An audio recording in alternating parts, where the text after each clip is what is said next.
Hi there, dear viewers of Equinoxe Television. It's time for the news. We thank you so much for joining us. We begin right away with our major stories. At least 19 persons are said to have died in a road accident which occurred on the Deya-Yaoundé highway. That was earlier today. The victims are said to have been on their way to bury their mother when the accident happened. And also in this newscast, we will be telling you that after the strike action of workers of the National Shipyard and Industrial Engineering Company, a reporter went finding out what has brought the company to its knees. Those are our major stories, viewers. Stay with us for details and more.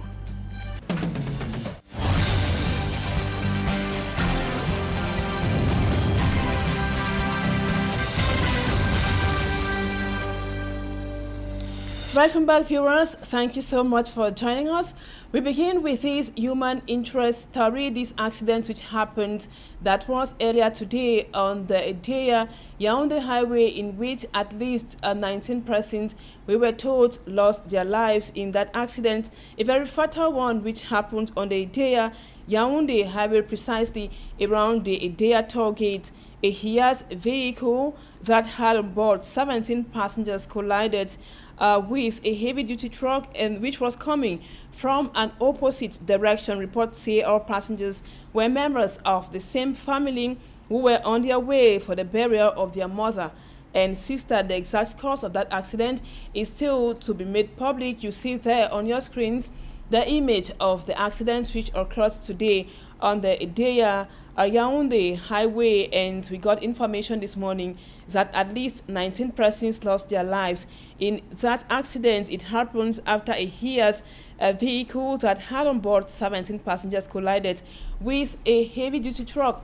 And like I said earlier on, the victims are said to be members of the same family on their way to bury their mother and sister. Sure, we will be coming back to that in our subsequent news editions, detailing at 8 p.m. and our condolences to the bereaved family. We talk now something else. After the strike action of workers of the National Shipyard and Industrial Engineering Company, our reporters Babila Jonathan went finding out what has brought the company to its knees. He talked to an economist, Edmond Kouyaté, and compiled his views in an analysis in the report which comes up next.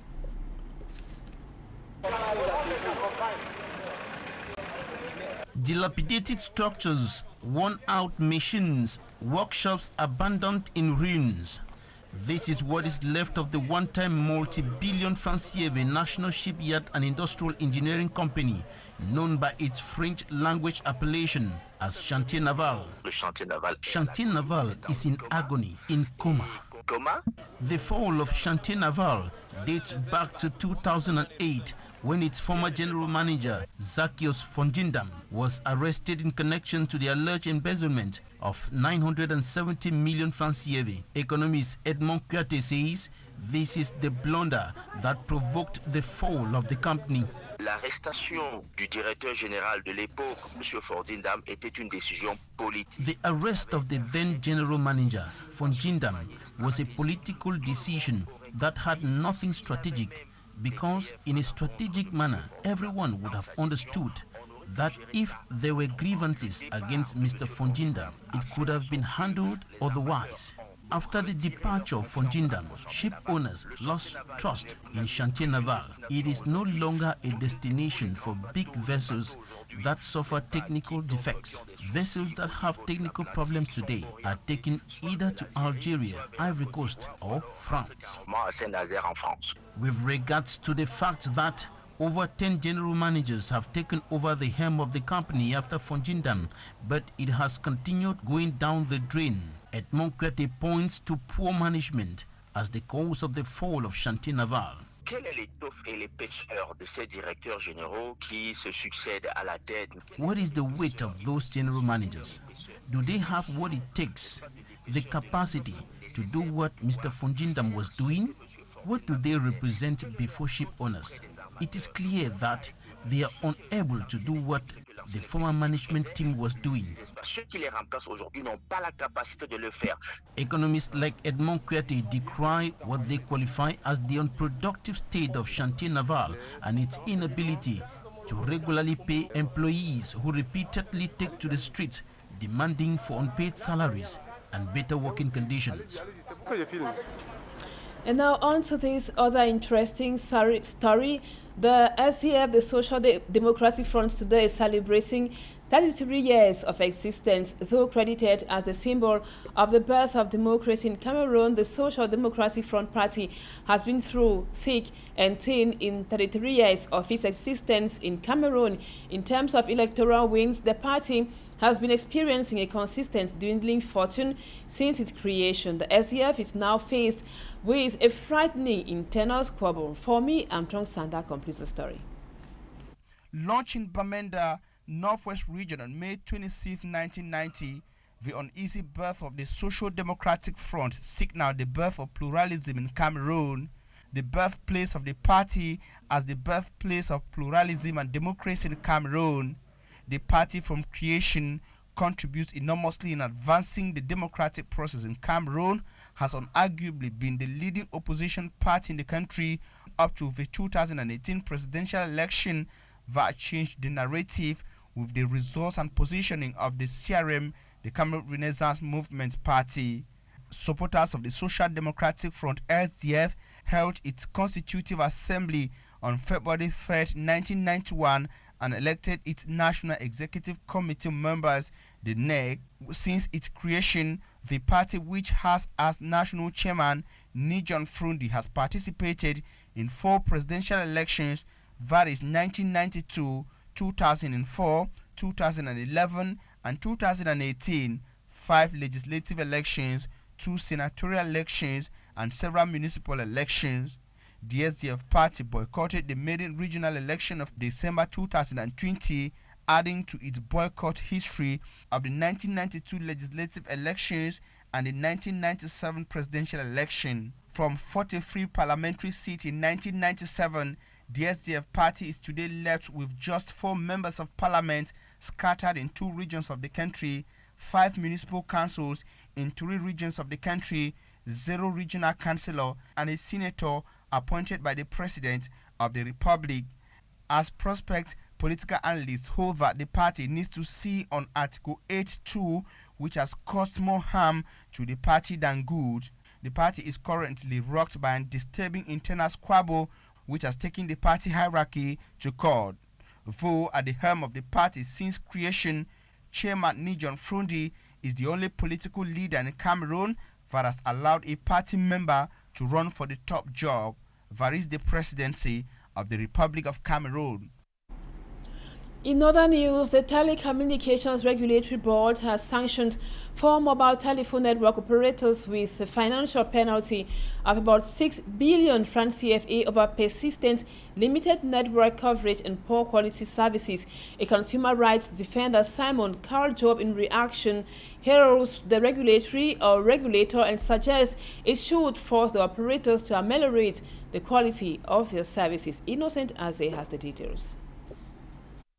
6 billion francs CFA is the total financial penalty meted on 4 mobile telephone operators by the Telecommunications Regulatory Board, TRB, for persistent limited network coverage and poor quality electronic communication services served Cameroonians, in spite of warning notices from several inspection missions carried out in 2022 and 2023. Partitioning the amount, Camtel pays 800 million francs CFA, MTN Cameroon 1 billion 400 million francs CFA, Orange Cameroon 2 billion 200 million francs CFA, and Viettel Cameroon 1 billion 600 million francs CFA. A sanction held by defenders of consumers' rights.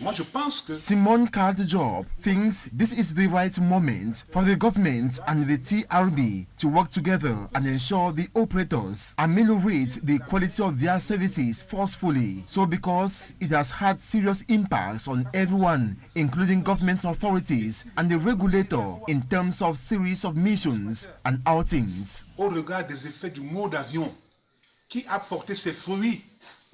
Simon Carl Job is, however, worried about the situation of consumers who have been victims of limited coverage and poor services. Qui va payer? Who will pay for the damages and frustrations cost to the consumers. We call on civil society leaders and those of consumer associations and others to unite, stand up together and fight for their rights. That is, reparation of the damages caused. If we allowed this in the past, this time around, that should not be the case. Nous ne pouvons pas le laisser passer.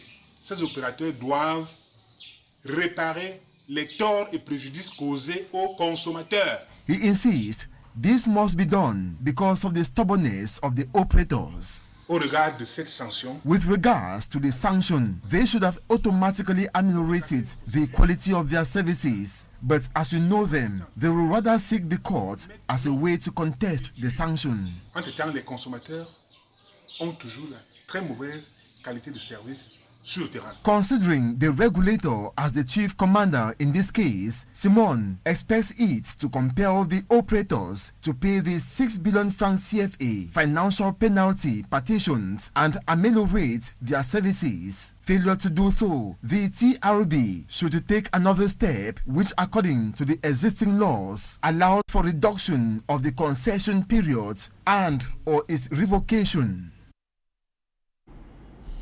And human rights defenders in Cameroon are expressing concerns over the challenges faced by journalists as they go about doing their job. Their reaction comes after some journalists were summoned by the State Defense Secretariat said the journalists are accused of defamation, complicity, and others. Immaculate Fogwe read through the statement and compiled this report for the news.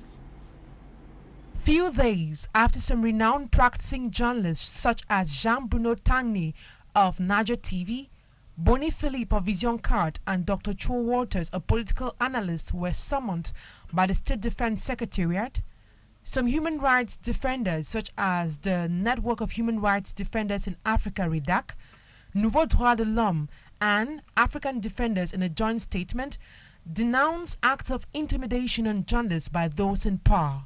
The journalists are accused of defamation, complicity, and orders.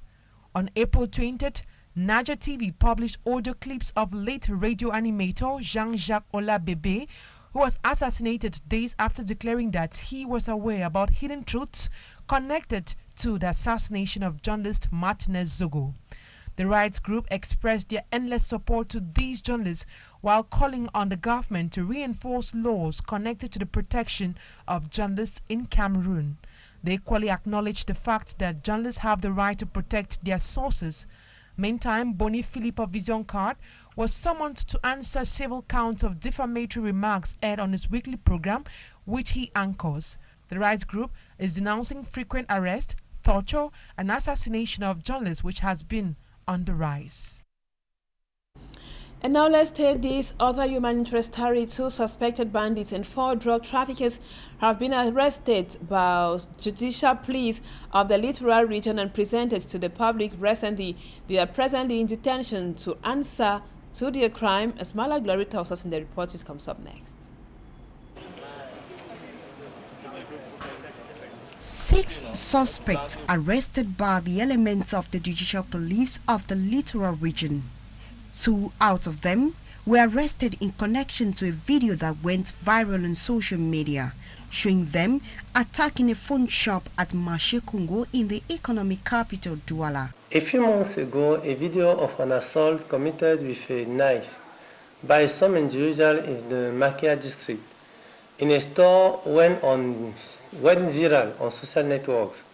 Following the instruction of the General Delegate for National Security, relayed by the Regional Delegate of National Security of the Littoral, we proceeded to extensive investigations, which have led to the arrest of 2 members of this organized criminal group, while the other 4 suspects were caught consuming hard drugs around the Aqua neighborhood.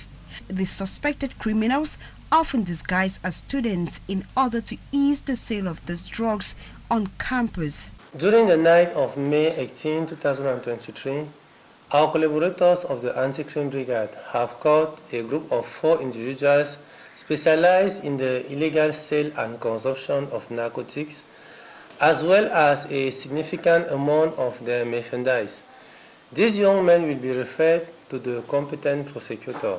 The 6 suspects were presented to the public alongside the confiscated drugs that will appear in court in the days ahead, where their fate will be determined.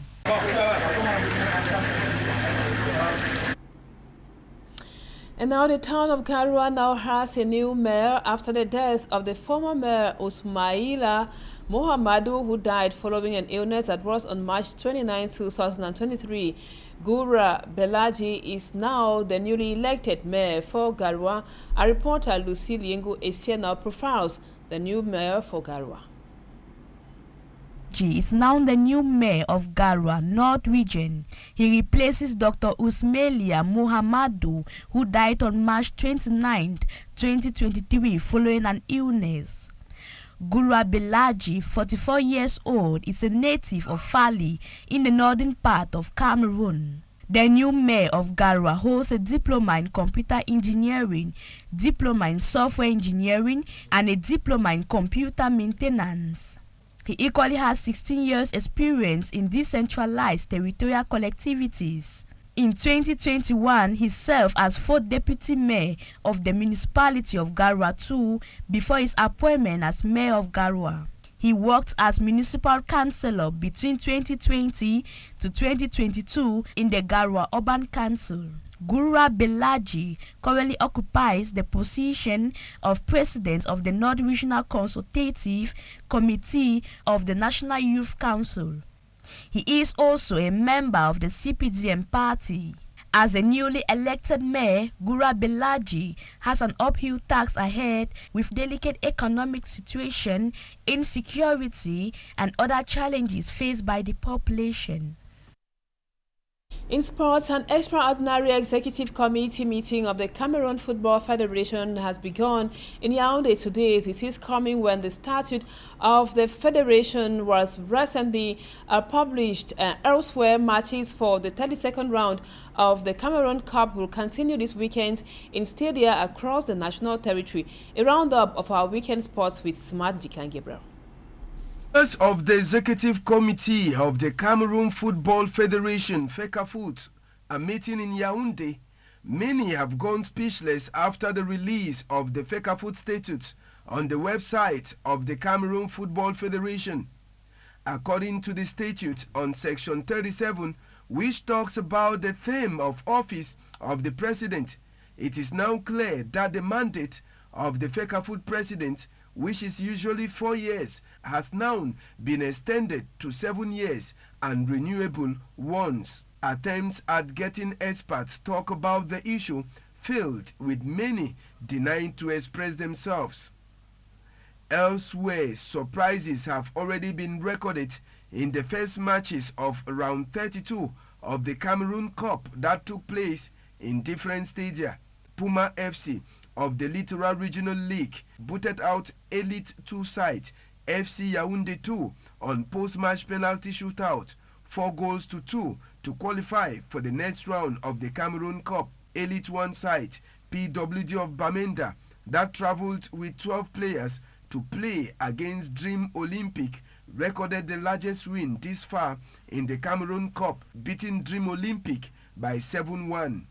The substitute goalkeeper Karim Bello, who was brought in as a player, scored one of the goals for PWD of Bamenda. Title defenders Coton Sport of Garua recorded their 7th straight victory in the Cup of Cameroon matches as they defeated Young Sport Academy of Bamenda 4-0.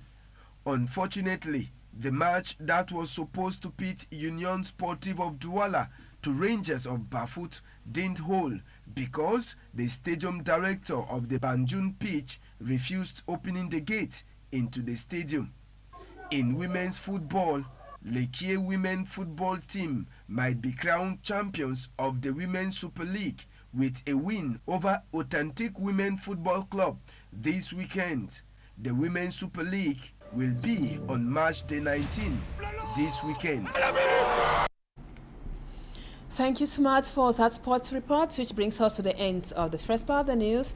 Viewers, don't go away. Talking Points comes up next. Stay with us.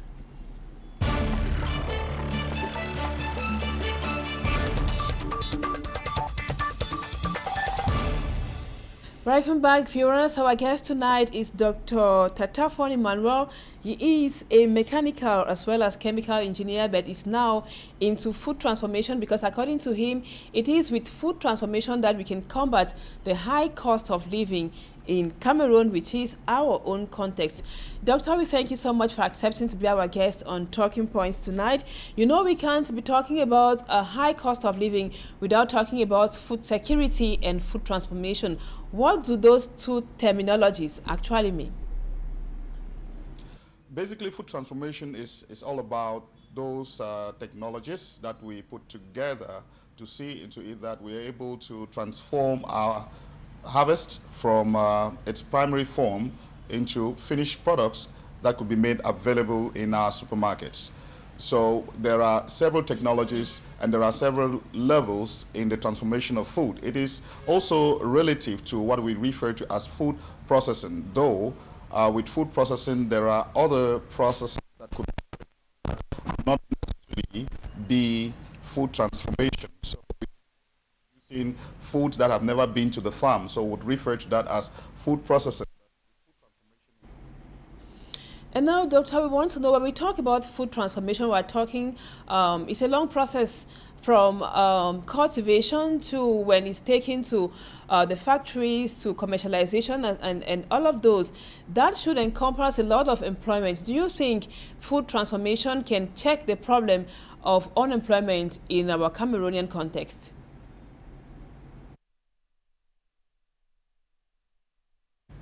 Yes, you're very right. You're very right. You see, we're dealing with a population that has been addicted with foreign products that are not even healthy. I must say that most of the products that we import from abroad are very unhealthy. I don't even understand why we should think for a moment that a European will go to the farm, cultivate food, and transform to finished products and send to Africa. It doesn't make sense. So it's impossible, and we know why it's impossible. So it is left on us to take responsibility to produce our foods. Unfortunately, our people have been addicted to imported food, but we can still do something, and that is the reason why we have to talk about it. That is the reason why we have to awaken people. We have to awaken people's consciousness about the quality of food, and we have to make people understand that the best quality of food on this planet comes from Africa. Cameroon is one of those blessed nations. You cannot imagine.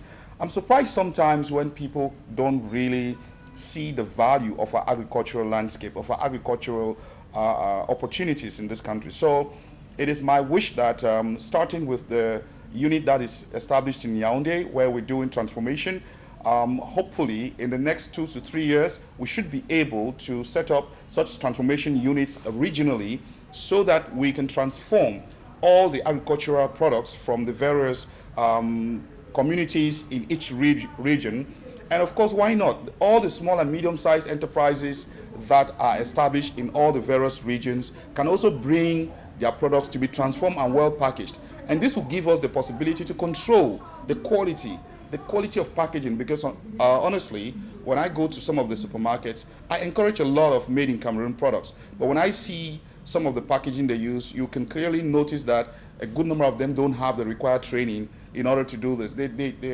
A good number of our small and medium-sized enterprises still think that packaging just means making the food look presentable on the shelves of the supermarket. But there's a lot of science in packaging, just like what I indicated about the cooking oil. That's what I said. If you have cooking oil and you're putting it into transparent, you can't produce cold pressed oil, for example, and you put in a transparent container. What will happen is that UV light is going to destroy the medicinal properties of the oil, and the oil will not be as rich as you actually desire. But you might not be putting in a transparent container knowingly, right? You're just doing it because you probably are not conscious of the fact that there's more to packaging. So these institutions set across the country would be a way to also standardize our production, develop our own standards. We should stop doing things according to European standards. We have higher quality foods in Cameroon. We have higher quality foods in Cameroon. We should be able to give it the value that it deserves. If you go to Europe and move to the supermarkets and visit some of the shops that sell organic food, you'll be shocked at the prices that you'll find on the shelves. But they come to Africa and come to Cameroon and pick these raw materials at almost nothing and go and sell at huge chunks of money. and at the end of the day, we're complaining. So it is my wish that we begin to, sensitize our population. We begin to work with our local farmers, encourage the local farmers, and see into it that we produce as more products, more organic products as possible. And encouraging local farmers is very imperative, Doctor. Now, let's talk about GMOs, which are genetically motivated organisms, that is, products which are created somehow in the laboratory. As somebody who has been into the transformation of organic raw materials to finished products which can be preserved or conserved for a very long time, what are some of the negative effects of GMOs to our organisms? One practice that I've noticed that is a threat to our agriculture in Cameroon is the use of GMOs, the use of genetically modified seeds. I would never talk about agriculture or food in Cameroon without stating the use of genetically modified seeds. It's going to destroy our environment. They are not only bad or cancerous to our systems when we consume the finished products, but they are also destructive to our environment. What they do is that they narrow our agricultural diversity because they begin to combat other species. Take, for example, in beans. We have about 7 to 11 species of beans in Cameroon. If you go and start importing genetically modified bean seeds, what will happen is that within a very short space of time, we'll lose about 3 or 4 or 5 of these various species. So progressively, we're going to end up with just one species of beans. So these are some of the practices that I do discourage our local farmers. Sometimes they do it without knowing, because you see some of these multinational companies that have no interest in our survival. What they do is that they come and deceive the farmers, tell them that they are giving them these seeds for free. It's a gift, it's a dash.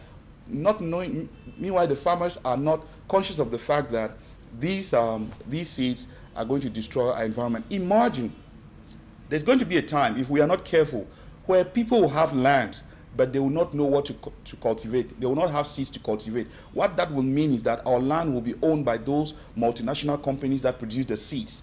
So we're going to get to a point where they're going to impose on us that it's either you cultivate your 1 hectare of land and give me 3/4 of it, or I don't give you seeds, and we're going to have no choice.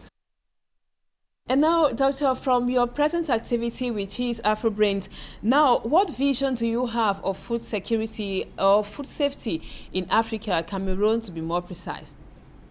But in order for us to access certain markets, we need to meet up with certain production capacities. We have people who have come to us and ask us certain quantities of products, but we are not able to supply them. Why? Because our production scale is still just at level. I am still the only person that is financing the business as I speak, but it's growing gradually. We're hoping, the only thing is, we're hoping that we can grow at a faster speed because there's a greater need. If we can create these opportunities and many more youths can take advantage of it, we're going to develop the industry. So the speed at which this industry, this initiative is supposed to grow should be much faster than us, recycling our profits into it. That pace will be much longer, and we will lose a lot before we get to the maximum. So if we have the possibility to produce at larger scale, I think it's going to help. That's one of the first things. And secondly, we also have most of our staff and trainees. I train a good number of them. It's unfortunate that you see our educational system doesn't train our youths in relation to their environment. It would appear that our educational system is crafted to train our youth to imagine the beauty of going abroad. So it's unfortunate. Our youths don't know their environment. Our youths have a difficulty being able to develop values from their environment. Even the students who study food science in the various universities, I really get very worried sometimes when they come to the factory to practice. Some of them have no idea about certain machines. Even they have no idea about certain processes, certain common chemicals. So I think we haven't challenged at that level, but we're struggling to see how we can train them. So when most of them come, we give them a training before we do enroll them. Okay. Now my last question, Dr. Kata. Thank you so much, Doctor, for accepting to be our guest on Talking Point tonight, and hope to have you some other time. We are actually going to come back to the challenges we face in the food transformation process in Cameroon. Thank you again for accepting to talk to us on Equinoxe Television. Viewers, thank you so much for always being there. Don't go away, our programs continue. The news in the French language comes up at 8 p.m. Bye-bye for now.